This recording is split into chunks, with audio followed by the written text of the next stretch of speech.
ራስን አንጂ ስራ ፈት ደጋግማ አንዲት ሴት ነበረች ስትደውልልኝ የነበረው። እሷ ራሱ እንዳንተ ስራ ፈት ሳትሆን አትቀርም። አሁን በጣም ወጠረገትሽ። እሺ መጀመሪያ ግብረ ገብነት ተማር። እሺ ሴትዮ ያምሻል። ቆይ እኔን ታውቂኛለሽ እንዴ? ይኸውልህ አሁንም ስልክን የምትፈልገው ከሆነ ያለሁበት መተህ መውሰድ ትችላለህ። ቆይ አንቺ ስልክሽን አትፈልጊውም?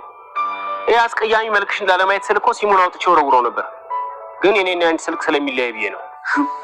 ደግሞ በምንድን ነው ስልካችን የሚለያየው? የአንቺ ሃይ ኮፒ ነው ልክ እንደ ባለቤቱ። እሺ አሁን የት ነው ያለሽው? እኔ አጋርፋ። አጋርፋ ደግሞ የት ነው? እሺ አሁን ቦታውን በምልክት ንገሪኝ፣ እኔ ራሴ እመጣለሁ። ምን ነው ቅድም ሲሙን አወጣዋለሁ ብለህ አልነበር እንዴ? እኔ የምልሽ ባሎኝ ፍቅረኛ አለሽ? መቼም ካለሽ አንድ ጨጓራ ብቻ አይኖረው ማለት። አንተ ከሆነ ብሽሽቁን የጀመርከው። እንዲያውም ይቅርታ እንድትጠይቀኝ እፈልጋለሁ። እንዴት አይነት ነገር ነው? ምን ነው አንቺ በገዛ ንብረቴ እንደዚህ እንቁብቲት ጣልሽ? በቃ በጣም ምን አልከኝ? ይኸውልሽ ሲሙ በእናቴ ስም ነው ያለው፣ እሷ ደግሞ ውጭ ሀገር ነው ያለችው። ስልኩን በጣም ፈልገዋለሁ። ለማንኛውም ሆስፒታሉ አጠገብ ያለው ካፌ እንገናኝ። መቼም ሆስፒታሉ አማኑኤል መሆን አለበት። አልቀረብህም። እሺ የት ሆስፒታል ነው ንገሪኝና ልምጣ። እሱን ተመራምረህ ድረስበት። ሆስፒታሉ አጠገብ ያለው ካፌ መሆኑን ከተናገርኩኝ አይበቃኝም እንዴ?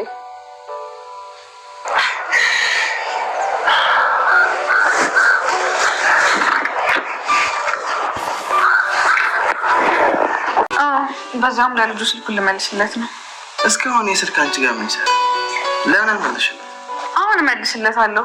አንተ ግን ምን ነው የኔ ስልክ ጉዳይ አካበድከው? በአጋጣሚ የተፈጠረ ነገር ነው አልኩህ አይደል እንዴ? ይልቅ ገነትን እስከ መጨረሻው ነው እንዲያባረርካት። እኔ እኮ በጠዋት ነው ብያት ነው። ለምን እንዳልመጣች አልገባኝ። ይልቅ እሱን ተይውና አባትሽ እንዴት ናቸው? ነገ ማታ ነው የመጨረሻውን ሕክምና የሚያደርገው። ደግሞ ጋሽ ሌኩን እያሉ ምን ይሆናል? የኤርሚ ውለታ በአንድ ጊዜ ተረሳ ማለት ነው። አይመስልም? እኔ የሚችል መልስ ፈልጌ ነው እንደዛ ያልኩ። አንተ ግን ከስልኩ መለወጥ በኋላ በጣም ተለውጠሃል። ምን ላድርግ ብለሽ? የወንድ ልጅ መግቢያው እኮ ብዙ። ቆይ ግን ዛሬ ለምን እራት አልጋበዝሽ? ደስ ይለኝ ነበር፣ ግን ደግሞ ሆስፒታል ማን ያድራል? ታዲያ ምን ችግር አለ? እንደተለመደው ሰው እንመደባለን። ይሄ ነገር ግን አልበዛም? እኔ እስከዛ ስጠፋ አባቴ የሚሰማዋል። አንድ ምሽት ብቻ እኮ ነው ዛሬ አትልሹ። ታዲያ ሌላ ምሽት ብጨምር ምን ችግር አለ? ጭራሽ አዳራለሁ እንዴ? ይሄማ በፍጹም አይሆንም። እሺ በቃ እራት በልተሽ ትመለሻለሽ።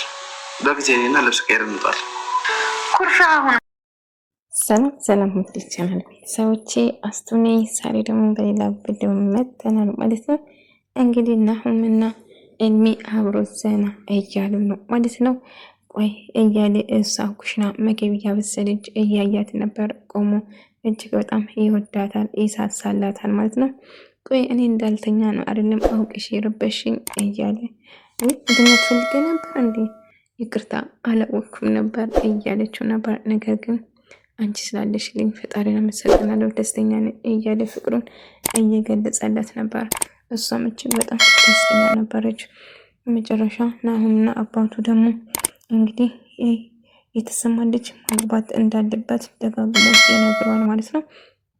የጓደኛዬን አታውቀውም፣ ላስታውቅ እፈልጋለሁ፣ ጓደኛዬ በጣም ልዩ ነው እያለ ስለ ጓደኛው ማውራት ጀመረ ስለተሰማ። ከዛ በኋላ ቆይ አባዬ ስለዚህ ነገር ለምንድን ነው የምትነግረኝ? ያንተ ወዳጆች እኮ ብዙ ናቸው እያለ እንዲሁም በጣም ውብና መልከ ጸባይ መልከ ቆንጆ ያየው ልጅ የተሰማ ልጅ ሴት ልጅ አለው፣ በጣም ታምራለች፣ ስለዚህ እንድታገባ እፈልጋለሁ ልጄ ብሎ ይነግረዋል። ነገር ግን ሳሚ እጅግ በጣም ይደነግጣል። አባዬ ምን እያልክ ነው? እኔ እኮ በጣም የምወዳት የማፈቅራት ነፍሴ እስክጠፋ ድረስ የምወዳት ፍቅረኛ አለኝ ብዬሽ አልነበረም እንዴ ብሎ ነገር ግን አባቱ በእኔ ምርጫ ታገባለህ አባዬ፣ አሁን ልጅ በልጅ ማባባል እኮ ድሮ ቀራ። ምን ላይ ነው ያለን? እስቲ ንገረኝ፣ የድሮን እያሰብክ ነው እንዴ እያለ ነገር እና በሀሳቡ መቼም እንደማይስማማው ደጋግሞ ነግሮ የእራት ሊጋብዛቸው የነበረው ጥሎ ይወጣል ማለት ነው። ልክ ሲወጣ ከዋና ጋር ይገናኙና ይጋጫሉ ማለት ነው። ከዛ በሚጋጩበት ሰዓት ስልካቸው ይቀያየራል። ከተቀያየረ በኋላ እንግዲህ እሷም ስልክ እያወራች እሱም ስልክ እያወራው ነበሩ ሲሄዱ የነበረው። ከዛ ሲጋጩ እንዳጋጣሚ ስልካቸው ተመሳሳይ ስልክ ስለነበረው መሬት ላይ ሲወድቅ ሲያነሳ ተመሳሳይ ተቀያይሮ ስልክ ይወስዳሉ ማለት ነው። እንግዲህ በመጨረሻው ዮሐና የተጠራችበት ጥሪ የሳሚን አባት ታገኛቸዋለች። ሳሚ የእሱን አባት የእሳቸው ልጅ መሆኑን አላወቀችም ነበር። ከዛ ልጅ የተባረክሽ ነሽ፣ የአባትሽ ልጅ፣ አባትሽ ልዩ ነበር እያለ ልጅ አለኝ ልክ እንዳንቺ ልጅ፣ አንቺን እንደው ወጉን ባሳየኝ እንዳንቺ አይነት ወጋዱ እያለ እንዳንቺ አይነት ቆንጆ አግብቶ ወግ ባሳየኝ ደስ ላይ ነበር እያለው ነበር። እንግዲህ እንደማይገኝ ተስፋ አድርጋለሁ አለችው። ነገር ግን ምን አውቃለሁ ልጄ እንኳን ላገባ ከመሸምኳት እንኳን መግባቱ ወደ ቤት ራሱ መግባቱ ይከብደዋል እያለው ነበር። ከዛ ፍቅረኛው እየጠበቀች ነበር። ፈቅዳ ስጠብቆ ቆይ ምን የሆንኩ ነው? የት ነበርክ? ለምንድን ነው ቆየ? አባቴ እኮ ቤት አላስታውቅ ብሎ እየተጋበዝኩት ግብዣውን ረግጄ ወጣው እያለ ስነግር ነበር። አሁንም ልጅ በልጅ የሚባል ነገር አልቀረም እንዴ? እሳቸው ግን ምንድን ነው የሚፈልጉት? እንደውም አሁን ሄጄ እተዋወቃቸዋለሁ፣ ሄጄ ፊት ለፊት እጋፈጣቸዋለሁ ትላለች። አይ አባዬን አታውቂም አንቺ፣ እባክሽ ተረጋጊ ይላታል። ከዛ ኤሚ ዮሐና ጋር ሲደውል እንደ አጋጣሚ የዮሐና ስልክ ሳሚ ጋር ነበረ ማለት ነው። ግን ስልኩን ያነሳ ሌላ ሰው ነበር። ከዛ ኤሚ በጣም ይደነግጥና ይናደዳል። እንግዲህ ለማሰጣ ነው ስልኩ፣ እንዴት እሱ እጅ ገባ ለምን ብሎ ይጠይቋል። ከዛ ኤሚ ደውል ኤሚን ሙሉ ስሙ ለማንኛውም እሷ ይደነግጥና ኤሚ ጋር ትደውላለች ማለት ነው። ከዛ ኤሚ የት ነው ላገኝህ እፈልጋለሁ፣ የተለመደበት ቦታ እንገናኝ ትላለች። ለሳሚን ፍቅረኛው ነች፣ ለኤሚ ፍቅረኛው ነች። ሳሚን ለገንዘብና ለጥቅም ብላ ነው ቀረበችው። አትወደውም፣ የምትወደው ኤሚ ነው። ኤሚ ደግሞ የሚወዳት ዮሐና ነው ማለት ነው። እንግዲህ ሁሉም ምርጫቸው ግራ የማጋባ ነገር ነው። ዮሐና ጋር ይደውልና እባክሽ ስልክ መልሽልኝ ይላታል። ከዛ ለማንኛውም ኤሚ የሚባል ልጅ ደውሎ እንደነበረውም ይነግራታል። ታዲያ ምንድን ነው ያልኩ? ምን አስበሽ ነው? ምን ልል እችላለሁ? አሁን ለማንኛውም ስልክ መልሽልኝ እያላት ነበረ። ነገር ግን ከፈለክ መታ መውሰድ ትችላለህ፣ እኔ ያለሁበትና እናውሰድ፣ መቼም ታመጣልኛለች ብላ እንዳትጠብቅ ትሏለች። ቆይ አንቺ የምታመጪ ቆይ አንቺ ማን ስለሆንሽ ነው ምናምን እያለ መናገር ጀመረ። ምንም ልሁን ማንም በቃ ስልክ የምትፈልግ ከሆነ መታ ውሰድ ትሏለች። ከዛ ወደ ቤት ስትገባ ኤሚ እጅግ በጣም ተናዶ ነበር። ምክንያቱም ስልክ ስደውል ያነሳ ሌላ ሰው ስለነበረ በጣም ተናደ ነበር። ከዛ በኋላ ቆይ ስደውል ስልክሽ ማማን አንስቶ ነበር፣ እኔ ማንንም አንቺን ከማንም ጋር አላጋራሽም፣ የኔ ብቻ እንድትሆኝ ነው የምፈልገው ይላታል። ከዛ በቃ ተረጋጋ፣ እጄን እያሰምከኝ ምን እየሆንክ ነው? ስልክ እንዳጋጣሚ መሬት ላይ ወድቆ ስለነበረ ስልክ ተቀያይሮብን ነው ብላ ነገረችው። ነገር ግን ኤሚ አሁንም ንዴቱ አልበረደለትም ማለት ነው። በመጨረሻ እንግዲህ ይሄ ነው የተፈጠረው ምናምን ይናደዳል። ከዛ ሳሚ ወደ ቤት መጣና ከዛ አባቱም ያልኩን ነገር አስበበታለሁ፣ እንዴት አደረግ? መቼም የተሰማ ልጅ እንድታገባ ነው እኔ የምፈልገው ታውቃለህ፣ የምለው ነገር ደግሞ እንደማረግ አትጠራጠሩ ይለዋል። ግን በጭራሽ እንደማይሆን ይነግሯል። አይ አንተን ሀሳብን አልጠየቅኩም አባዬ፣ እኔ የምወዳትና የማፈቅራት ልጅ እንዳለ ይነግራለሁ እኮ ይለዋል። እንግዲህ ያልኩትን ተናግራለሁ፣ ስለዚህ በቅርቡ ዮሐናን ታገባለህ የተሰማ ልጅ ትልና ኤሚና በቅዳ ደግሞ ይገናኛሉ ማለት ነው። ከዛ ተገናኝተው እንደምትወደው እየነገረችው እንዲሁም ገንዘብ ቸግሮኛል እያለዛን ገንዘብ እየተቀበለ ለካ ዮሐናን የማስደስተው ከሳ ነው ማለት ነው። ነገር ግን እሷ ይህንን አላወቀችም። ቆይ ቺት እያረግብኝ ነው እንዴ ምናምን ብላ ጠየቀችው። ስለምን ቺት? ያው እሱ ጋር ሄዶ ገንዘቡ ፈልጌ ነው እንጂ እሱ የምታይ አንተ የተሻልክ ስለሆንክ ነው ብላ አንቺ አታፍሪም እንዴ ምንሽ ነው የሚያፍረው ብላ ትናገራለች። ለማንኛውም ሳሚ ሳይው አንተ ነው እዛ የምትታየኝ እያለችው ነበር። እንግዲህ ሳሚን የምትፈልገው ለገንዘብ እንደሆነ እኔም ደግሞ የምፈልገው ለገንዘብ መሆን እሱም እንግዲህ ተቃራኒ ነው ማለት ነው። እኔ አይወዳትም፣ ነገር ግን እኔ የምወደው ዮሐናን ብቻ ነው ማለት ነው። እንግዲህ እሱ ብሩን እየሰበሰበ ዮሐናን ደስተኛ ለማድረግ እየጣረ ነው በማለት ነው ክደብር ወይኔ እሷም ደግሞ ገንዘብ ፈልጋ ነው እሱን የቀረበችው ማለት ነው። እንግዲህ መሰረቱ ተመሳሳይ ነው ማለት ነው። ከዛ ይደውልና ስልኬን አምጪልኝ እያላት ነበር። እንግዲህ ከፈለግ መጥተው መውሰድ ትችላለህ። አሁን ወደ ሐኪም ቤት ልሄድ ነው።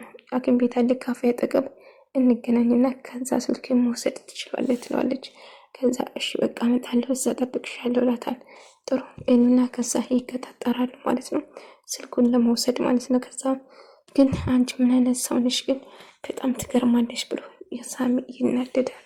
እንግዲህ ስርዓት ያዝና ስልክ የምትፈልግ ከሆነ ከዛ ኤልሚ መሄድ አለብን። ቆይ ለምንድን ነው እራት ማልጋብሽ ዛሬ ይላታል። ከዛ እሷም ትስማማለች። እንግዲህ ማታ እንገናኛለን፣ አሁን አባቴ ጋር መሄድ አለብኝ፣ ለልጁ ደግሞ ስልኩን መመለስ አለብኝ ትላለች። ከዛ ይስማማሉ ማለት ነው። እና እንደምትወደው እንደምታፍቅረው እየነገረችው ነበር። እሱም እንደሚወዳት እየነገረው ነበር። እንግዲህ ስልኩን ለመቀበል ቆይ ትንሽ አታፍርም እኔ ከሆነ ሌላ ሴት ስታወራው ምናምን እያለችው ነበር። እንዴ ቆይ እየቅናሽ ባልሆነ እየቅናሽ ነው እንዴ?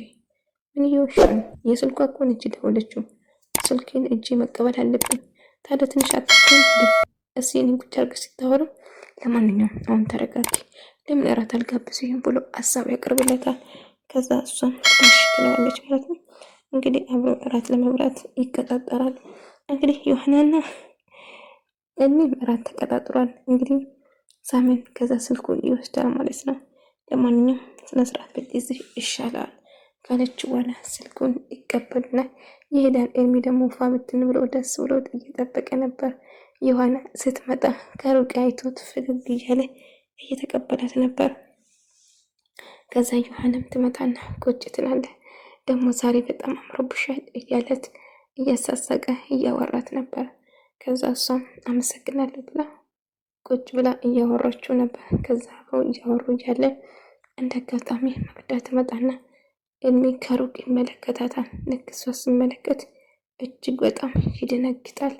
ምክንያቱም የፍቅረኛው ስለመጣች የድሮ ፍቅረኛው ጥቅም ገንዘብ የሚሰጠው ፍቅረኛው ልክ ሳይ ይደነግጣል። ከዛ ምን ልትሰሪ መጣሽ?